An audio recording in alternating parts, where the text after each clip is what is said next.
گناہ پارٹ 9۔ اعوذ باللہ من الشیطان الرجیم، بسم اللہ الرحمن الرحیم۔ جس قوم میں بے حیائی عام ہو اس قوم کو اللہ تعالیٰ طاعون یعنی پلیگ اور اس جیسی دوسری مہلک بیماریوں میں مبتلا کر دیتا ہے۔ جہاں بھی بے حیائی عام ہوتی ہے، اس سے پہلے ہم نے پڑھا کہ وہاں موتیں کثرت سے ہونے لگتی ہیں، بہت زیادہ لوگ مرنے لگتے ہیں۔ اب ہم یہاں پڑھ رہے ہیں کہ جس قوم میں بے حیائی عام ہوتی ہے وہاں طاعون کیا ہوتا ہے؟ پلیگ، جو پھیلتا ہے، جیسے آج کل جو یہ کورونا وائرس ہے، کووڈ ہے، یہ اسی کی ایک شکل ہے۔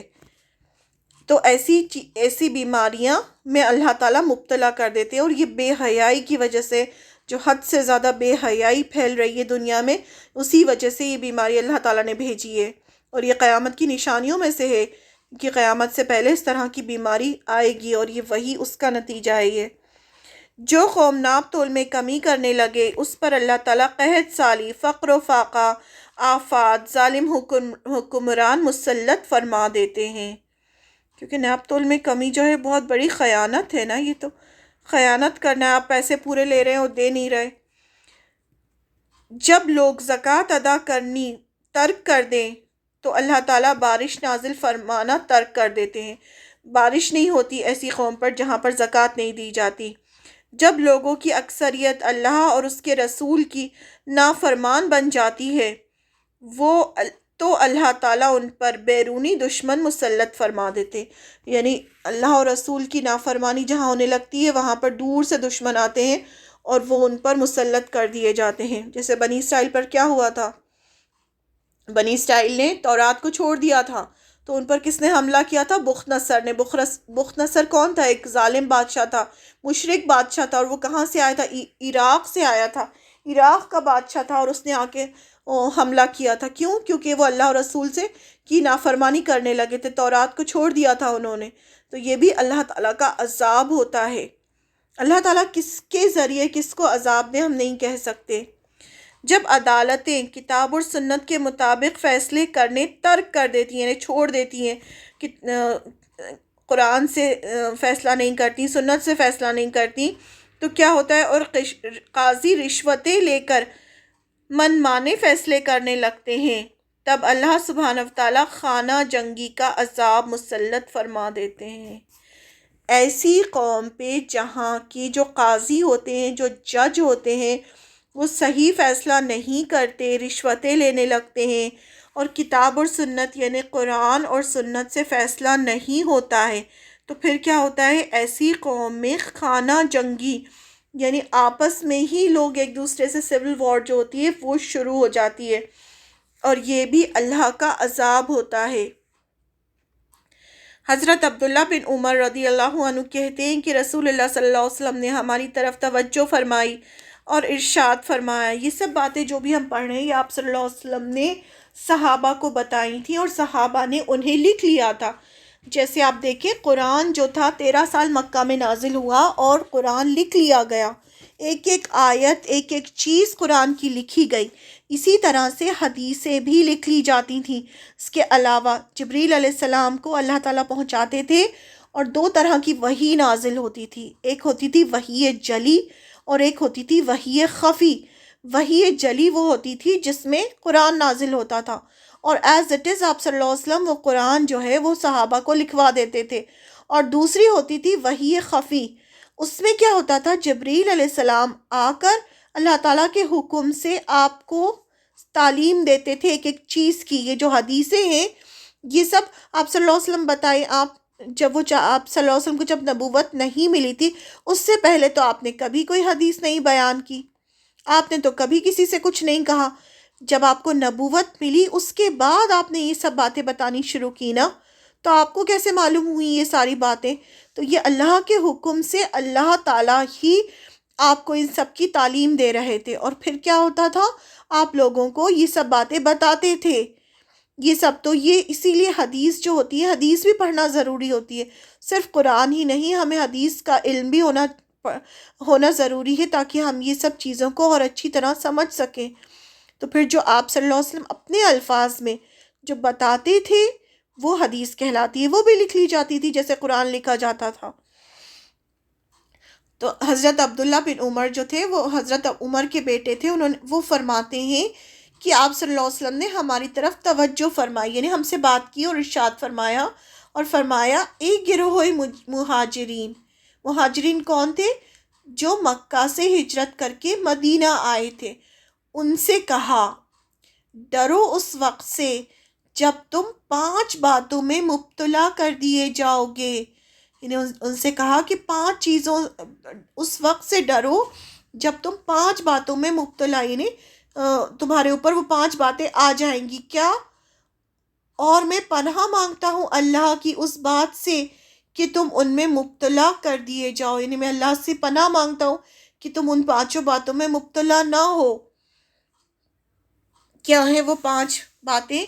ایک، جب کسی قوم میں بے حیائی پھیلتی ہے حتیٰ کہ لوگ اعلانیہ بے حیائی پر اتر آئیں، یعنی بے حیائی اتنی بڑھ جائے کہ سب کو دکھا کر وہ بے حیائی ہونے لگے، تو ان لوگوں میں طاعون اور ایسی بیماریاں پھیلنے لگتی ہیں جو ان سے پہلے لوگوں میں نہیں تھیں، یعنی طاعون جیسی بیماریاں، آپ دیکھیں نا، یہ کووڈ جو ہے یہ تو پہلے نہیں تھا نا، یہ نئی چیز ہے، نئی بیماری ہے جو پھیلی ہے، تو یہ بے حیائی کی وجہ سے ہے، اور یہ اعلانیہ، یعنی آپ دیکھیں کتنی زیادہ، حد سے زیادہ بے حیائی پھیل گئی ہے، اس وجہ سے اللہ تعالیٰ نے یہ بیماری بھیجی ہے، اور اس کے بارے میں آپ صلی اللہ علیہ وسلم نے ہمیں 1400 سال پہلے بتا دیا تھا کہ جب لوگ اعلانیہ بے حیائی پر اتر آئیں۔ اب دیکھیں اعلانیہ ہی ہو رہی ہے نا بے حیائی، یہ لیونگ ریلیشن شپ، یہ کیا ہے؟ آپ کو زنا کا پرمٹ مل گیا کہ آپ زنا کریں، دن رات زنا کریں، آپ بنا شادی کے آپ رہ رہے ہیں، یہ کتنی بڑی بے حیائی کی بات ہے، جس کے بارے میں لوگ کسی لڑکی کو کسی لڑکے سے بات کرتے ہوئے دیکھ لیتے تھے تو برا سمجھتے تھے، اور اب یہ کتنی آرام سے ہم جو ہے اس چیز کو ایکسیپٹ کر لیتے ہیں کہ ہاں وہ تو، یہ تو ایسے ہی ہو رہا ہے، ویسٹ میں ہوتا تھا اب تو سب جگہ ہونے لگا یہ، اور لوگ جو ہے اسے برا نہیں سمجھ رہے۔ اب جب ہم برا نہیں سمجھ رہے اس چیز کو، اس کا مطلب دھیرے دھیرے ہماری سوسائٹی جو ہے اسے ایکسیپٹ کر رہی ہے۔ ہومو سیکشوالٹی، یہ سب، یہ کتنی بری، اب سوچے قوم لوط پر تو عذاب آیا ہے نا پتھروں کا، اور آج کل یہ دیکھیں اب سوسائٹی نے اس کو بھی ایکسیپٹ کر لیا ہے کہ وہ بھی چلو ٹھیک ہے، جن کو ایسے کرنا ہے کرنے دو۔ تو یہ سب چیزیں کیا ہے؟ یہ سب اعلانیہ بے حیائی ہو رہی ہے۔ آپ موبائل کھولیں، آپ 1 منٹ میں آپ کو جو ہے خراب خراب پکچرز آنا شروع ہو جاتے ہیں آپ کے موبائل میں سامنے، تو یہ سب اعلانیہ بے حیائی ہے۔ اسی کی وجہ سے یہ اللہ تعالیٰ نے یہ جو بیماری بھیجی ہے، اس کا جو ریزن ہے وہ یہی ہے کہ ایسی بیماری جو ان سے پہلے لوگوں میں نہیں تھی۔ پھر دیکھیں جب لوگ ناپ تول میں کمی کرنے لگے، ناپ تول میں یعنی کہ بزنس میں جو ہے وہ کرپشن ہونے لگے، ان پر قحط سالی، شدید مصائب، انہیں بہت سارے مسئلے، اور ظالم بادشاہ مسلط کر دیے جاتے ہیں۔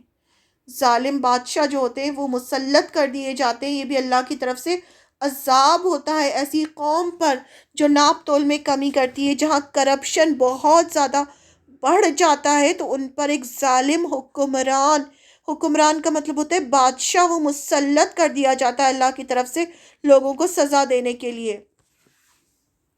تیسرا، جب لوگ زکوٰۃ دینا چھوڑ دیں تو ان سے بارشیں روک لی جاتی ہیں۔ اگر زمین پر چوپائے نہ ہوتے، یعنی جانور تو معصوم ہے نا، اگر وہ نہ ہوتے تو ایسے لوگوں پر آسمان سے پانی کا ایک قطرہ بھی نہ گرتا، یعنی جو یہ بارش، جو تھوڑی بہت بارش ہو بھی رہی ہے تو یہ صرف اس وجہ سے ہو رہی ہے کیونکہ جانور یہاں پر ہیں اور وہ بے قصور ہیں، ورنہ اللہ تعالیٰ اتنے غضبناک ہوتے ہیں ایسی قوم سے جو زکوٰۃ نہیں دیتے۔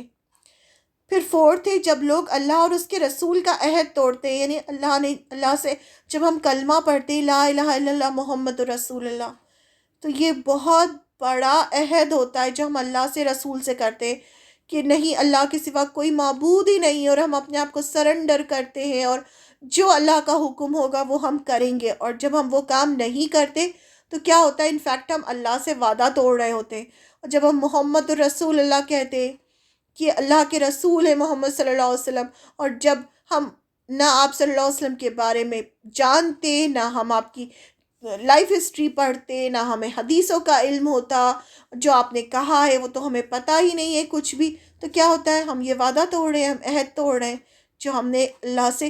جب کوئی مسلمان ہوتا ہے تو کیا کرتا ہے؟ وہ گواہی دیتا ہے، شہادہ دیتا ہے وہ، کہ میں گواہی دیتا ہوں کہ اللہ کے سوا کوئی معبود نہیں اور رسول اللہ صلی اللہ علیہ وسلم اللہ کے رسول ہے. یہ بہت بڑا ایک کانٹریکٹ ہوتا ہے، عہد ہوتا ہے جو ہم اللہ سے کرتے ہیں. اور جب ہم اس کو پورا نہیں کرتے تو کیا ہوتا ہے؟ عہد شکنی ہوتی ہے، ہم وعدہ توڑ رہے ہوتے ہیں. ہم نہ رسول کی بات سنتے ہیں نہ اللہ کی بات سنتے ہیں، تو پھر کیوں اللہ تعالیٰ ہماری مدد کریں گے؟ تو ایسے میں کیا ہوتا ہے؟ پھر ان پر باہر کے دشمنوں کو مسلط فرما دیتے ہیں اللہ تعالیٰ. باہر سے لوگ آتے ہیں، ان کے اوپر دشمن مسلط ہو جاتے ہیں اور ان سے سب کچھ چھین کر لے جاتے ہیں جو ان کے پاس ہوتا ہے. تو یہ بھی اللہ کا عذاب ہوتا ہے. جب ان کے حکمران کتاب اللہ کو چھوڑ کر فیصلے نازل کرنے لگتے ہیں اور اللہ تعالیٰ کی نازل کردہ تعلیم میں سے جو چاہتے ہیں قبول کرتے ہیں اور جو چاہتے ہیں رد کر دیتے ہیں، یہ بھی بہت بڑا گناہ ہے کہ اللہ کی کتاب میں سے وہ چیزیں لے لینا جو آپ کو پسند ہو اور وہ چیزیں چھوڑ دینا جو آپ کو پسند نہیں ہو. یہ بہت بہت بڑا گناہ ہے. جب ہم ایک بار اسلام میں داخل ہو جاتے ہیں تو ہمیں کمپلیٹلی ہر ایک چیز کو لینا ہوتا ہے. ہم ایسا نہیں کر سکتے کہ قرآن کی کوئی چیزوں کو تو ہم لے لیں اور دوسری چیزوں کو کہیں. جیسے پردہ جو ہے وہ بہت بڑا فرض ہے ہر ایک عورت کے اوپر کہ اسے پردہ کرنا ہے، اسے حجاب کرنا ہے، اس کے بال نہیں دیکھ سکتا کوئی محرم کے علاوہ، اس کو پورا کور کرنا ہے اپنے آپ کو، جیسے اللہ نے بتایا ویسے کرنا ہے. اور جب وہ کہتی ہے نا کہ ہاں یہ تو نہیں ہو پاتا، یہ تو نہیں ہو سکتا، یہ پاسبل نہیں ہے، یہ تو آج کے زمانے میں نہیں ہو سکتا، تو پھر ہم کیا کر رہے ہیں؟ ہم کچھ چیزوں کو لے رہے ہیں، کچھ چیزوں کو چھوڑ رہے ہیں. تو یہ بہت بہت بڑا گناہ ہے. ایک بار اگر ہم اپنے آپ کو مسلمان کہتے ہیں تو پھر ہمیں اسلام میں داخل ہونا ہے پورا پورا. اور اگر ہم کچھ لے رہے ہیں کچھ چھوڑ رہے ہیں تو پھر ہم بہت بڑے گنہگار بن جاتے ہیں. تو اللہ تعالیٰ ان کو آپس میں لڑا دیتے ہیں. کیا ہوتا ہے؟ پھر آپس میں ہی لڑائیاں شروع ہو جاتی ہیں جب اس طرح سے کام کیے جائیں. ابن ماجہ کی روایت ہے.